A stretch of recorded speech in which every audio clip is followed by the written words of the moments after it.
अस्सलामुअलैकुम बच्चों, कैसे हैं आप लोग? खैरियत से हैं? आप लोग को इससे पहले मैं फर्स्ट चैप्टर पढ़ा चुकी हूँ। अब सेकंड चैप्टर पढ़ाने जा रही हूँ, इब्तिदाए उर्दू क्लास 5। तो आइए आपको मैं पढ़ाना शुरू करती हूँ। चैप्टर का नाम है शहजादी रसूल बीबी फातिमा रज़ी अल्लाह ताला अन्हा। बीबी फातिमा रज़ी अल्लाह ताला अन्हा बड़ी नेक खातून थी। वह पैगंबर इस्लाम हज़रत मोहम्मद सल्लल्लाहु अलैहि वसल्लम की साहबजादी थी। हज़रत मोहम्मद सल्लल्लाहु अलैहि वसल्लम अपनी बेटी फातिमा रज़ी अल्लाह ताला अन्हा ज़ोहरा रज़ी अल्लाह ताला अन्हा को बहुत चाहते थे। किसको चाहते थे? अपनी बेटी फातिमा रज़ी अल्लाह ताला अन्हा ज़ोहरा रज़ी अल्लाह ताला अन्हा को बहुत चाहते थे। बीबी फातिमा रज़ी अल्लाह ताला अन्हा की शादी हज़रत अली रज़ी अल्लाह ताला अन्हो से हुई थी। किससे हुई थी? बीबी फातिमा की शादी हज़रत अली रज़ी अल्लाह ताला अन्हो से हुई थी। उनके दो बेटे थे। उनके कितने बेटे थे? दो बेटे थे।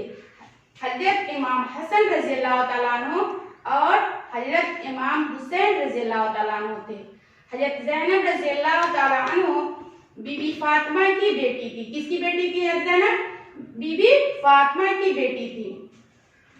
बीबी फातिमा रज़ी अल्लाह ताला अन्हो बड़ी खिदमतगुजार और मेहनती थी। वह बड़ी खिदमतगुजार और मेहनती भी थी। वह अपने शौहर और बच्चों की खिदमत के अलावा अपने घर के सभी काम अपने हाथ से करती थी।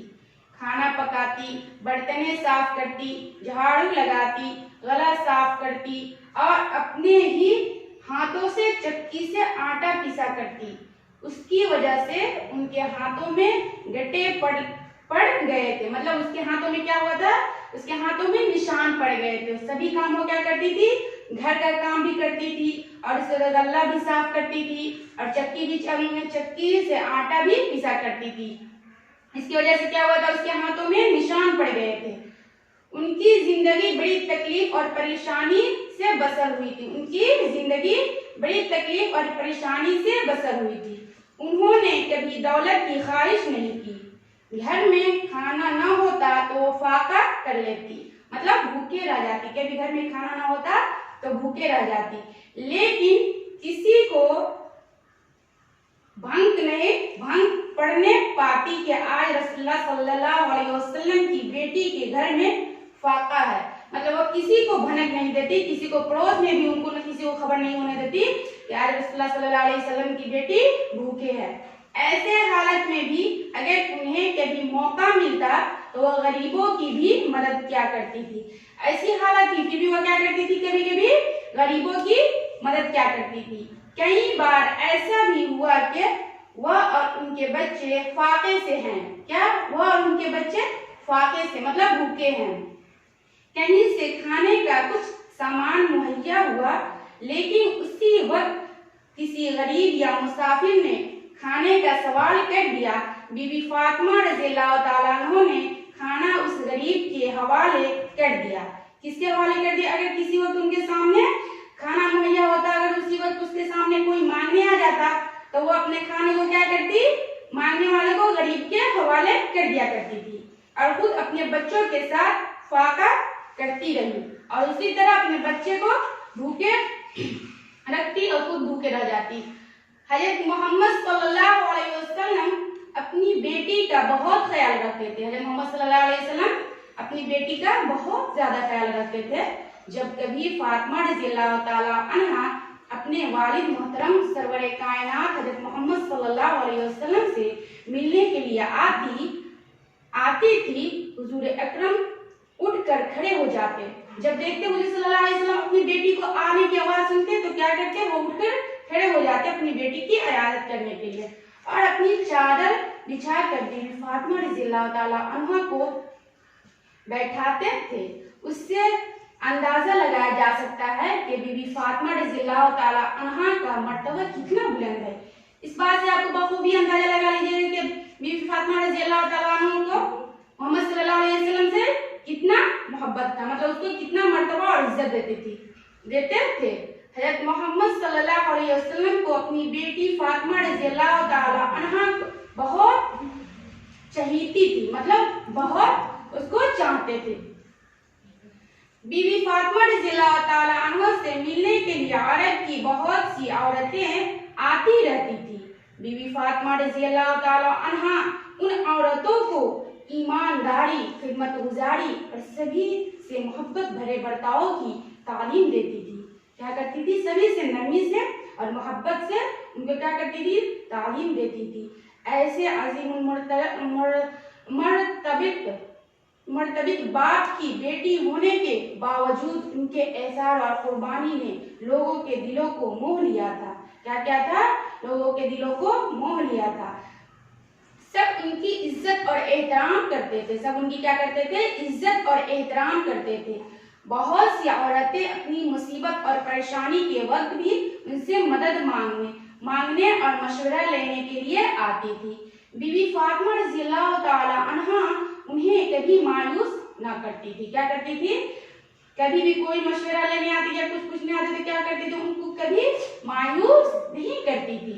नबी अकरम हज़रत मोहम्मद सल्लल्लाहु अलैहि वसल्लम अपनी बेटी फातिमा ज़ोहरा रज़ियल्लाहु ताला अन्हा को अपने जिगर का टुकड़ा कहते थे। क्या कहते थे? अपने जिगर का टुकड़ा कहते थे।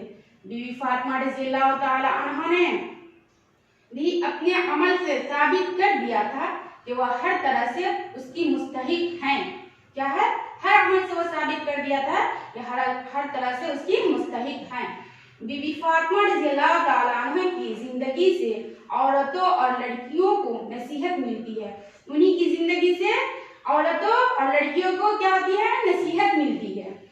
उन्हें सब्र सुकून के साथ अपने घर वालों और पड़ोसियों सभी की खिदमत करनी चाहिए। सबसे मिलजुल कर रहना चाहिए। और क्या करना चाहिए? आपस में सबसे क्या करना चाहिए? मिलजुल कर रहना चाहिए। किसी से लड़ाई और अफरा-तफरी नहीं करनी चाहिए। और गरीबी या फाके के वक्त भी किसी से शिकायत नहीं करनी चाहिए। अगर हर रोज हम खा रहे हैं, अगर एक रोज भी अगर मेरे पास खाना नहीं है तो ऐसा नहीं कि अगल बगल के आदमी को क्या करें, कहे कि आज भूखे नहीं, उस पर क्या करना चाहिए? सब्र कर लेना चाहिए। सब्र कर लेना चाहिए। हमको भी बीबी फातिमा की तरह बनना चाहिए। उनकी जिंदगी खवातीने इस्लाम के लिए नमूनाए अमल है। उनकी जिंदगी क्या है? औरतों के लिए नमूनाए अमल है। अब नीचे आइए बताते हैं। यहाँ पे लिखा हुआ अल्फाजों मानी, तो ये जो भी अल्फाज में मुश्किल वर्ड है उसका यहाँ पे मानी दिया हुआ है। इस सबको क्या करना है? आपको अच्छे तरीके से ये सबको ज़बानी याद कर लेना। पहले ये चैप्टर को अच्छे तरीके से पढ़ लेना है और समझ लेना है, और उसके बाद ये वर्ड में भी याद कर लेना है। और इधर आइए आपको बताते हैं। यहाँ पे लिखा हुआ है मश्क। दर्ज झेल सवालात के सही मुतबादिल का इंतखाब कीजिए और निशान लगाइए। यहाँ पर दिया हुआ है बीबी फातिमा रज़ियल्लाहु ताला अन्हा का हजरत मोहम्मद सल्लल्लाहु अलैहि वसल्लम से क्या रिश्ता था? क्या रिश्ता था? बेटी थी, भतीजी थी, भांजी थी। ये आपको खुद से ये तीनों ऑप्शन दिया हुआ है, सही ऑप्शन में टिक लगाना है। बीबी फातिमा रज़ियल्लाहु ताला अन्हा अपने घर का काम किस तरह अंजाम को पहुंचाती थी? नौकरों से कराती थी, बच्चों से कराती थी, अपने हाथों से करती थी। इसमें से जो सही ऑप्शन है उसको टिक लगा देना है। बीबी फातिमा रज़ियल्लाहु ताला अन्हा का मर्तबा कैसा है? मामूली, बहुत आला, आम औरतों की तरह। चौथा ये, औरतें बीबी फातिमा रज़ियल्लाहु ताला अन्हा के पास क्यों आती थी? मदद और मशवरे के लिए, बातें करने के लिए, डराने के लिए। यहाँ पर लिखा हुआ है में दर्ज झेल जुमलों में खाली जगह पर छू कीजिए। बीबी फातिमा रज़ियल्लाहु ताला अन्हा बड़ी क्या थी? उसको आपको करना है। ये सब इसी तरह। दूसरा में बीबी फातिमा रज़ियल्लाहु ताला अन्हा की शादी। तीसरे में बीबी फातिमा रज़ियल्लाहु ताला अन्हा के 2 बेटे, कौन कौन थे उसको लिखना है। बीबी फातिमा रज़ियल्लाहु ताला अन्हा की बड़ी क्या थी उसको लिखना है। मोहम्मद सल्लल्लाहु अलैहि वसल्लम को अपनी, और उसके बाद जो है उसको सही से सबको क्या करना है? खाली जगह को भरना है। यहाँ पर जी में दर्ज झेल सवालात के जवाब एक जुमले में लिखना है। बीबी फातिमा कौन थी? इसका जवाब देना है आपको बुक से। बीबी फातिमा रज़ियल्लाहु ताला अन्हा की जिंदगी कैसे बसर हुई थी? इसको आपको खुद से लिखना है। बीबी फातिमा रज़ियल्लाहु ताला अन्हा की जिंदगी से क्या नसीहत मिलती है? ये क्या नसीहत मिलती है? 2 जुमलों में लिखना है। नीचे आइए हाँ में दिया हुआ। दरअसल सवालात के जवाब कम से कम 3 जुमलों में लिखे। हज़रत मोहम्मद सल्लल्लाहु अलैहि वसल्लम, हज़रत अली, बीबी फातिमा ज़ोहरा रज़ियल्लाहु ताला अन्हा, हज़रत इमाम हसन रज़ियल्लाहु ताला अन्हु और हज़रत इमाम हुसैन रज़ियल्लाहु ताला अन्हु के नामों के मजमूए को क्या कहा जाता है और क्यों? अपने उस्ताद की मदद से लिखिए। ये क्या क्या है इसमें, इस सबको क्या करना है, लिखना है, कम से कम 3 जुमले में लिखना है। ये आपका हो गया चैप्टर। दरअसल अल्फाज का इमला दुरुस्त करके लिखिए। इसको क्या करना है, पैगंबर है, आटा है, फाका है, तालीम है, एहसार है, शिकारी, ये तीनों क्या है लिखा हुआ है। इसको क्या करना है, सही करके लिखना है। यहाँ पर लिखा हुआ हुरूफ की तारीफ आप पहले पढ़ चुके, इससे पहले आपको हुरूफ की तारीफ हम पढ़ा चुके हैं। उसका कायदा एक बार और कर ले ताकि हुरूफ की तारीफ ज़हन नशीन हो जाए। उसको क्या करना है, हुरूफ की तारीफ एक मरतबा और याद कर लेना। ये आपका क़वायद है। या आपका चैप्टर मुकम्मल हो गया और इसको मैंने तो मुकम्मल कर दिया और आपको भी इसको क्या करना है, अच्छे से आपको भी शेयर करना है और आपको भी इस चैप्टर को मुकम्मल कर लेना और इसके बाद 3rd चैप्टर इंशाल्लाह पढ़ाएंगे। आपका चैप्टर कंप्लीट हो गया।